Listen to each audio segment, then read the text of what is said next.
How's everybody doing? Good, good. Welcome to Cannes. I mean, look where we are. There's worse places to have an out-of-office email, right? I'm so excited to be moderating today's panel with such an incredible organization, bringing women together, just having important conversations that are really just driving the world we're in and the industry we're all in and care so much about. We have a panel today with three exceptional women who I'm very excited to, introduce you to and share more information about. My name is Emily. I have a PR agency, Emily Blair Media.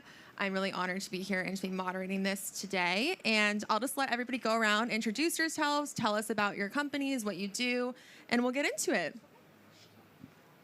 Hi guys, I'm Celeste. I own a premium staffing agency called Viper. We do a lot of hospitality, logistics, and guest experience for enterprise brands and celebrity brands, and we're based in Los Angeles, California. Hi everyone, my name's Jade. I own a company called Sickbird Productions. We are 50% brand agency, 50% podcast production. We are also based in Los Angeles, California, but have teams all over the US and also in London now as well.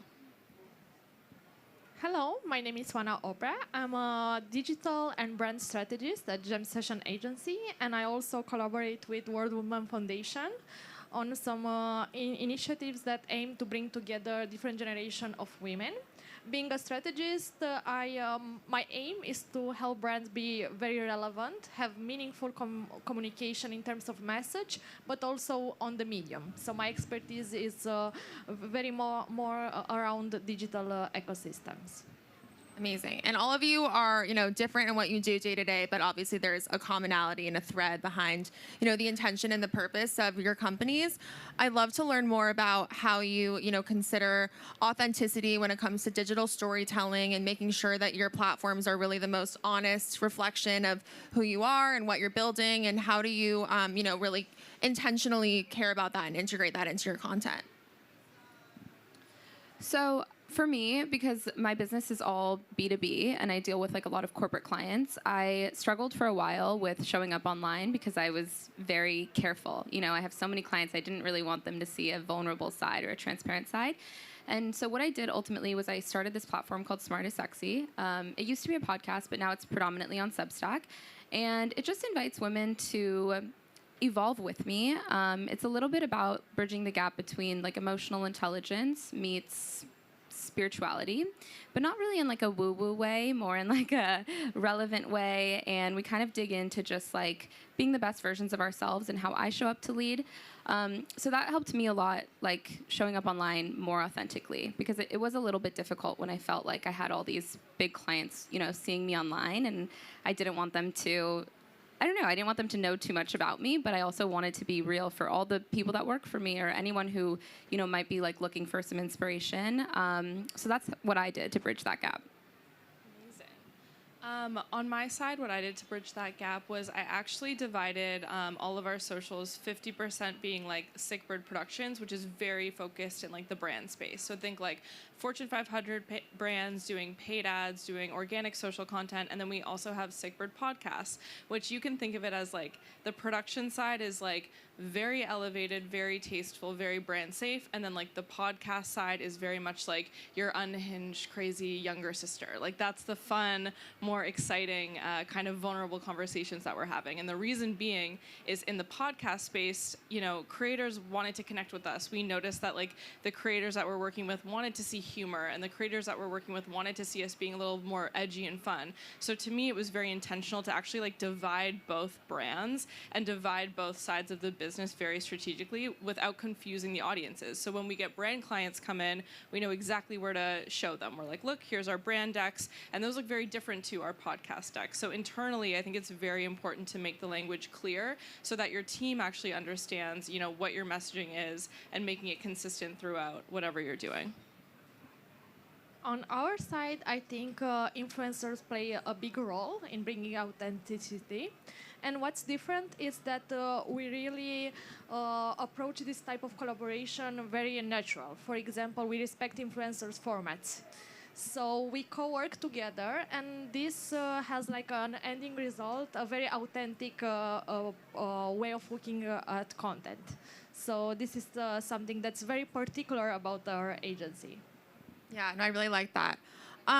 creators, obviously, they're driving so much conversation, but there's a balance between commerce and just, content, and that's driving culture. Like, you want to engage people, but you also want to have equity behind what you're posting and sharing and make sure that it's moving the needle. It's not just engaging and fun to look at. How do you consider that when, shaping your own agencies, working with partners? Like, what's the balance between culture and commerce? I actually struggle with this a little bit because for me, I feel like I'm just the type of person where I have to be so genuine, or I have a lot of integrity to what I do. And I built a company self-funded, and so when you do that, it takes like a lot of like grit and like it's a lot of real world application. And so showing up online, especially with TikTok, where you have to be so clickbaity in the beginning and you have to like get people in 2 seconds and all of that was always a little challenging for me. And it still is, honestly. And I found that for me, like Substack is actually a much better medium because it allows me to be more real and, share, like I'll put out an article or something about something I'm dealing with. I think some of my most recent pieces were like how I come back home to myself when I don't feel like myself, or I'm so lost in the business world of everything. Like, do I even have a feminine side right now? And I explore these concepts. But that's a little difficult to do in like a 30-second clip on TikTok. So I've always found that very difficult with like having integrity in that, and then also being like very, I don't know, good for the algorithm friendly. I don't know the term for that. So for me, I try to show up like as authentic as I can. And sometimes with Instagram stories too, like I'll post something a little longer and be like, this is what I'm dealing with. Because when I see other founders get real and be like, hey guys, like this is the elephant in the room. Like we're having a really hard time with this or with tariffs or this, whatever. It really makes me feel so seen as a founder. I'm like, I'm not the only one.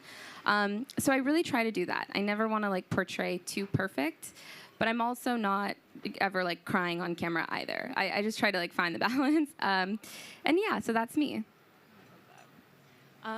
I can answer this more from like a client lens. So the way that we mix culture and commerce together with our clients when we work with them, we'll actually create a strategy where we break things up into content buckets. So we'll have a bucket for product specific where we know we're going to do X number of posts per month focusing on, certain products based on what time of year it is and based on what their rollout is. But then we also provide space for more like culturally relevant posts. If there's certain times of year that we need to highlight, we make sure that we get that. If it's Mother's Day, Father's Day, whatever that looks like. So they feel like the brand actually has like a soul within the product stuff that you're posting. And then the last bucket that we typically have is trending content. So we actually don't plan that out a month in advance like we do for our entire social page. We leave, time for us to be super timely and on the ball with trends, because if something's trending, you need to get on it that day or else you're late. So we actually put placeholders in the calendar, and depending on what is most relevant for the brand, we'll actually go ahead and execute those trends in real time for the brands, and they love that. So the breakup between, product, culturally irrelevant events that we can predict. So if you're going to be doing something or your brand is going to be somewhere, making sure to do that, and then allowing space for you to still be timely and trending. It makes it so that your team doesn't go insane. This is one of my favorite topics because I have a lot of clients that are into retail or e-commerce, and how we see it is like now the social feed is the social funnel, is the brand funnel. And in our strategy, what we are trying to do is not to sell with every post. So we serve each shopping touch point in the shopping circle. We have content that is for inspiration, content that is for curation with influencers again. Then we have content that maybe is for the review part or after purchase part of it. So I think it's a very good mix that allows the content to be complete. When a consumer enters a social media page, they want to have everything, not only complain, also inspiration, and maybe like to find more do it yourself the part. So I think there are a lot of topics, and a good social media strategy also sells, but also creates culture around the product. I think that's really interesting. Yeah, it's so interesting even meeting people here, seeing how people are connecting. Some people are like bumping their phones together. Some people are asking your LinkedIn. For me, like I usually ask people's Instagram. Like I feel like your Instagram is kind of like your digital resume in a way. So that's really interesting. How do you feel like the social media algorithm affects visibility for women? Like the ecosystems in place, like do you feel like it's hindered for women and visibility for what you're doing, and then what can change to, improve that? This is a loaded question. I think the algorithm has been amazing for women in like beauty and lifestyle, because obviously like as women we're the consumers of the household and we always want the beauty products and we want the clothes and we want all that. So as like a fashion or beauty influencer, I think like, wow, what a time. You're able to like really scale your career and grow your following, and like I love consuming that type of content. Now on the other side, I think that women are like, we are so good with like emotional depth and like leading in like very like emotionally nurturing ways, and I think sometimes that's really hard to do on social media. Like it's so quick, if you read through comments, people are so quick to judge you one way or another, and it's just like not always well received as much as like the quick like clickbaity stuff is received, unless you really establish that dynamic with your following. So I think it's tough. Like for some women's careers, I think it's amazing. It's like, oh, look at what I'm wearing, shop my links, I want to buy this. I think it's great for them. Like, good for you. You're making millions of dollars. I love that. And then I think for others, it's a little it's difficult because the algorithm doesn't reward like the emotional depth or the conversations that we have internally as founders. Like we have really good conversations about little things. Oh, what are you guys doing for healthcare for your staff? What are you guys doing about this? I have an employee dealing with this. How are you handling this? Like, we have all these conversations that the algorithm would never reward. So that's like just my 2 cents on it. I think if we could start rewarding like high value content, that would be great. I don't know if that will happen because everything is like, shrunken down into 60 seconds or less. But I think that would be like cool to see one day, is like having that be pushed out and that be like the cool trend. Is like, oh, what, smart conversations are we having? Such a good point. Yeah, I think Celeste really said it. I think for women especially, we're like 360 humans, so like we can love fashion, we can love business, we can love technology, and like have all of those different things. But on social, it's very difficult for people to go to a page and see a million different things. They'll be confused by the brand, they'll feel like it's scattered. Hence why even I was saying earlier, I divided my company into 2 different kind of sections. So I think that's something that I think social media in general and the algorithms would, benefit from, kind of, actually pushing content that's more than just sort of one thing or one niche, but allowing, creators to actually show that like 360 side of themselves. My take here is that women play a bigger role in social media because we love to overshare. And as you said, like we have more nuances. We like to speak on many topics. And I think that social media is a big advantage for us, for any business, for our I don't know, passions and features, let's say. On the other side, I would, if I'm thinking on the man perspective, I think they also have an advantage because it's less crowded. So if you're a man and you want to succeed in social media, it's easier for you to get to have an original format and to grow even. So I think there are advantages on both sides. Yeah, no, that's so interesting. And you 3 are each like on the brand side and then directly working with individuals, consumers, talent. How do you approach large-scale marketing and partnerships to drive inclusivity in your businesses? And then also, how does that impact engagement, ROI? How do you consider all of those factors together? On the social side, mostly. My business is like a really inclusive, diverse team in real life. So for us, we kind of just show that. We just share the reality of it online, if that makes sense. So like when we're working with a brand, sometimes they'll give us specifics. Like when a lot of the brands that we work with, we're doing experiential, right? So it's like their events, their trade shows, their demo days. And so when they hire us to provide the faces, the staff of that day, they'll tell us what they're looking for. And sometimes it's like, we want this type of diversity, we want to focus on this race, on this.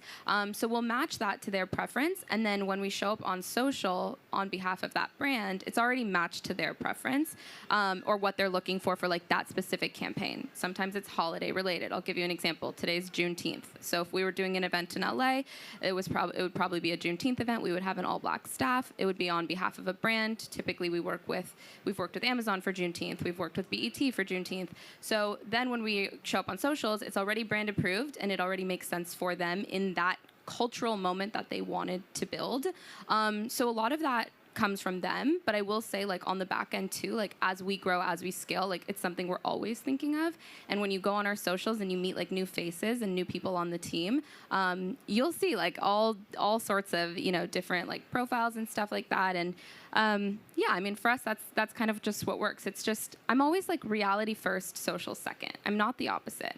So whatever we do in real life, like, that ends up on socials, but I don't curate anything just for social media. Like, and maybe that's why I don't have 1 million followers, you know, I don't know. But it's really just reflective of what goes on in real life. Can I add one thing that I think is interesting about your business also is, like, you'll curate lookbooks for a client ahead of time, kind of understanding the vibe that they're going to get, the kind of staffing, the ambiance, the experience. And when you're working with clients like that range from SoFi Stadium to Neutrogena, like, you have to obviously like really dig deep into like who's the clientele, what you're attracting. And I think that's such an interesting thing that you do to really make sure that it's inclusive, but also like meeting their marketing goals for hiring you.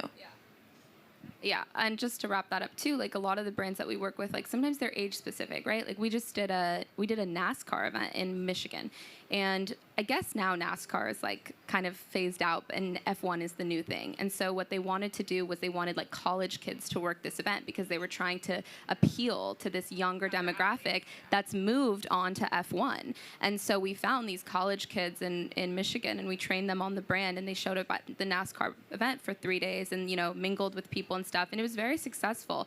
But so like that's kind of how it happens, like on the brand side. They obviously don't have all these people working for them, but they want to show up on social media and be like, look at our cool Michigan college students, you know, making NASCAR cool again. But so they'll come to us. And so then we'll do that middle work of finding them and training them. And then when they show up on social media, even the photos that they're getting are, you know, going to be way cooler because it's like these college kids that are content first. That's how their brains work. And they, even when they were sending me pictures, I'm like, I would have never thought to get this photo. So then that works really nicely on the brand side too, because we know what they want. And then we curate a lookbook and we kind of go from there. On my side, we're content production, so that comes down from like producing, writing, graphic design, all of those things. And so when we work with a different brand, we always just make sure to, you know, whoever the creator is needs to align with that brand. An example that comes to mind for me would be, we do a lot of work with the Shade Room. They're one of the biggest Black-owned media companies in the world. For partnerships like that, we'll always have, like, let's say, women of color writing for those accounts, just so it makes sense tonally. And we do that across the board. We always try to, you know, pair the person who's writing the content or the person who's producing the content or doing graphic design for the content to actually be also a consumer of that content naturally. I like it when it's their feed would naturally be the content that they would then go and create. It feels really authentic, and it's a nice way to kind of get the best work. So I'm based in Bucharest, in Romania. So on the other side of the world, the things are a little bit different. Of course, it's a topic on table, especially in advertising. But I feel that the reality is that it's still a little bit performative. So what fulfills me is like working with foundation, like World Women Foundation, where we can have projects with impact on a bigger scale, on the global scale. And that's what we are trying to do, bring different generation of people, different problems and different targets together in order to make this kind of, I don't know, genders inequality, for example, unexistent until Romania won't need a campaign for it anymore. Right. No, that's, well, the sun is shining on your answer, so thank you for sharing that. That's a really great segue into my next question about like being performative versus being authentic. Like, and you talked a little bit about this with Substack. Like, how do you find your unique voice and your competitive edge on social media that's authentic to who you are and what you're trying to convey and different? Because it's, you know, we're in an extremely overly saturated space, but it is interesting just hearing everybody's unique edge. And I'd love to know like what that is for you guys and how it shapes your company culture and, you know, clients and everything. Yeah, like I said previously, I'm always like reality first, social second. I'll never make anything up for social media. I think I grew up in LA and I work in this like entertainment space and I'm surrounded by the world of influencers. And at these events, to be honest, most of the content is, I mean, it's pre-planned, it's curated, it's not the way it looks on social media. And I'll give you a few examples. We did a bunch of Coachella parties. How many did we do? 11, 12, 13? And people would show up, they would get these photos, they would get these videos. I was watching it live. And then they would leave. And then on social media, you would watch the video, and it looks like they had the best time of their life. And I'm like, I was standing there. You were there for 2 minutes, you know, ridiculous. And so for me, it just comes across so phony. And, you know, not with everybody, obviously, but just like some of the stuff I've seen. So I just can't be that. I can't see that and do that. So I'm like, I very much am like, if it's real life, we'll share it, you know. But other than that, we're not going to fake it. And I don't share everything, of course, because I think there is a balance. You know, some things are just meant for you. I don't think the world needs to know every little thing. But I do try to be very authentic when I do share. And even I love sharing like our wins, of course. But I'm also like, these are other things we're dealing with, and it's been a headache. And I'm like somebody too, like I can make light of a negative situation, but and so I don't share it in like a very sad way. I'm not like, again, like I'm not crying on social media or anything like that. I'm just like, you know, there are some things we're dealing with as a founder or as a business as we grow, things that we've run into. So yeah, I personally, that balance is really important to me. And I think living in LA and seeing all these events all the time and like being reminded like what you see on social media is so not real. I can't even, I tell my team that works for me all the time, I'm like, you see it firsthand. We see a lot of behind the scenes of your favorite social media relationships. They're not the same. We see a lot of behind the scenes of, you know, the favorite moments, and it is a completely different world. And I just, for me personally, I don't want to add to that. Yeah, personally on our side, we've actually started posting a lot more on LinkedIn. And I'm finding that the kind of way that I think about that sort of posting is, can this help someone? So thinking about being authentic. If I'm going to share a win, I think, can this inspire someone to like form a path similar? If I'm going to share a loss, I'll think, okay, is this going to help teach someone to not do what I just did? So whenever posting, the way that I deal with that is, and think about it through that lens and filter is this actually beneficial to someone else who's going to consume the content? Because at the end of the day, when you're posting, you're asking someone to give you their time. You're basically saying, I believe that this post is worth you seeing, worth you consuming, and I just think that we should be a lot more mindful of that because time is so valuable for everyone. I think we are very strategic about our projects, and a good strategy implies a good insight. So if we invest a lot of energy in finding a relevant insight, automatically the content is authentic. What's the challenge here is the tone of voice, because we convince the clients to approach like difficult insights, but the tone of voice is challenging because like every brand wants to be like your best friend, your neighbor. So this is a little bit difficult to manage. But I think in the end, if you approach a real problem and the message responds directly to that problem, the side effect is that you have a content that is authentic and that also creates impact to the audience. Yeah, that's such a great. You're ending with such hot takes. It's so important. Also, I think some people can't really face the reality of like some clients just want to be told it's all good 24/7, and like I always appreciate the ones that are open to hearing feedback and reception, and like they're hiring us for a reason and like our expertise, and it's like we have their best interests at heart. You just got to let us do our job and kind of fine tune everything. So the quality moonshot and that whole concept is all about ambitious leaps, not small steps. It's diving into the deep end. What for you guys was an important collaboration, partnership, campaign that you've been part of or have ideated yourself and executed that felt like a really meaningful step towards equity? That is a great question. Off the top of my head, because I haven't had a moment to marinate on this, I would say that a few months ago, maybe 6 months ago, we rebranded our entire like website, and we like did a photo shoot and all of that. But this was actually the first time we didn't use any third-party agency. So I didn't go out and hire a third-party agency to come in and design the photo shoot. I didn't go out and hire a stylist. I didn't go out and do any of that. We actually came together as a team, and it was really a labor of love, and it really allowed my team to shine in unique ways. So like one of the girls that works for me, she loves film photography, so she did the film photography. Another girl that works for me and does more of like my creator collabs and stuff, she styled the shoot. And then another girl on the team was like, I'll assist the day of. And then, you know, we had our typical photographer and videographer on there too. And then our other photographer that usually shoots our content, he modeled in the shoot. And then all the other 3 models were girls that work for me. And this was like such a cool thing that we have not done, because in the past, as an agency, you go out and you hire other agencies. Like, can you style? Can you creative direct? Can you mood board? Can you put this together? Can you shoot? Can you edit? And we didn't do that. So we kept it all in-house. We took people that work with us and we said, you know, what do you like to do? Oh, I like to do film photography. Great, let's give it a shot. And this was really cool. This is like the definition to me of like diversity and inclusion, you know? And so if you go on our website, which is, you know, our new website, and you see the photo shoot and you see the video we shot, everything that whole rebrand is all done internally.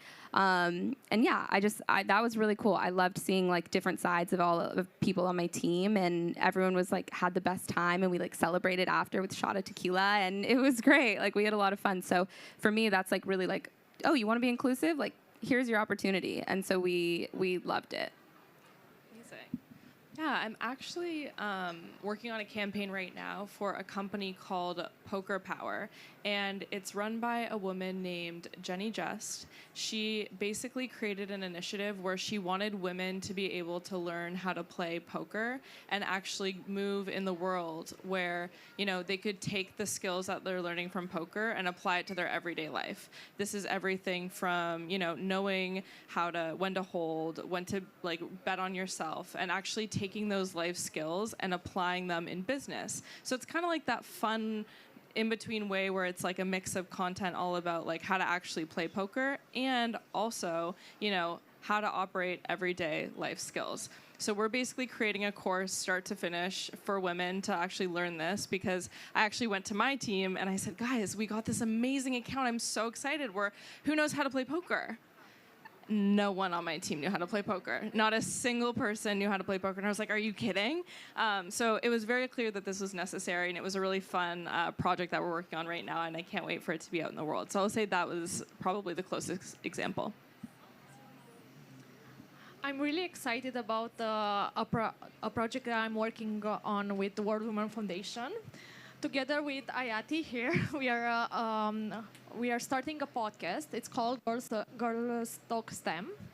And basically, we are trying to bring the different generation together. We have the powerful women that already work in STEM, and the Gen Z that are aspiring to work in STEM fields, but they don't feel like content that's approachable to them. And what we are trying to do is to infuse that girl talk, all the gossip, the pop culture, and all the cultural cues into the STEM fields that's a little bit stiff. And what's exciting is that we have a lot of insights from Gen Z, and they are like so open to everything. They put the most uncomfortable question ever. And then we have the other side of the target that is really stiff. So it's very challenging, but with this pop culture approach, we are really trying to break this cultural gap. I love that. Final last question, lightning round question. If you could offer one piece of advice to young change makers, particularly women in this climate we're in today, what would it be? So like few words, quick hot takes. Well, I think this is a given, but don't let your age stop you. I started Viber at 19, 20, and I was a little naive, and I think that helped me a lot, but I wouldn't be where I am today if I had waited and just waited for the perfect time. So I think just do what you can with what you have and take one step at a time. Don't operate out of a scarcity mindset. Be okay with saying no to projects that don't work for you. Be stubborn and trust your intuition. People will have a lot of advice, but if you listen to yourself, you'll make your own way.